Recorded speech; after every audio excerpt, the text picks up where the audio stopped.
আব্বা মুই বৌরে লইয়া ডাহা চলিয়া যামু মাইরে কইবা মোরে যেন টাহার লাইগা আর ফোন না দেয় মুই হান্দারের হরসার দিতে পারবো না। আব্বা তোর লাইগা দোয়া রইল, তবে মোর একটা অনুরোধ ছিল। মোর মরণের পরে ফেসবুকে স্ট্যাটাস দিস না যে মোর বাবা আসিল একটা বট গাছ।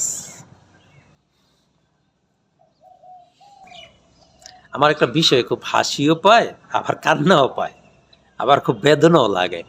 আচ্ছা তুই তোর আব্বাই মরছে, তুই তো তোর বউর লেডা শহর গেছে না, তোর বাবাই মরছে, তোর মায় মরছে, তুই তুই তোর প্রথম কাজটা কি হয় কসে দি? তুই সুন্দর করে একটা ফেসবুকে স্ট্যাটাস মারস যে মোর বাবাই আসছিল একটা বট গাছ।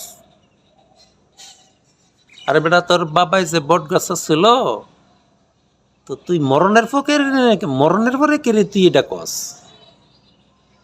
এর আগে তুই পারস না এটা কইতি? এর আগে কিন্তু তুই যে মেশিনটা আনছ, এই মেশিনে কি তোর একেবারে এমনি নাট বল্টু দিয়ে একেবারে শক্ত করে রাখছে নি বেটা? তোর এই মেশিনে তোরে তো খাইছে বেটা, তোর দুনিয়াও খাইছে, আখেরা তো খাইব বেটা। তুই মরণের পরে কেড়ে এমনি সুন্দর করে দেস, মরণের আগে দিতারস না যে আমার বাবা একটা বট গাছ ছিল, একটা একটা ডাইল ভাঙছি আর ফ্যাটটা ভরছি আর বড় বড় অফিসার হইছি।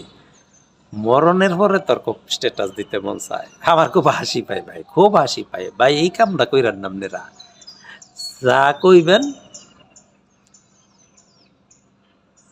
বাচ্চা থাকলে কইেন বট গাছ ছিল মিয়া, বাবাই খুশি হইব, মাই খুশি হইব।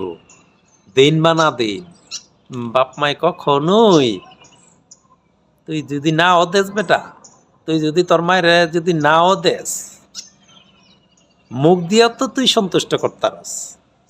এই যে চামড়ার মুখটা, এটা দেখালি কবি আব্বা।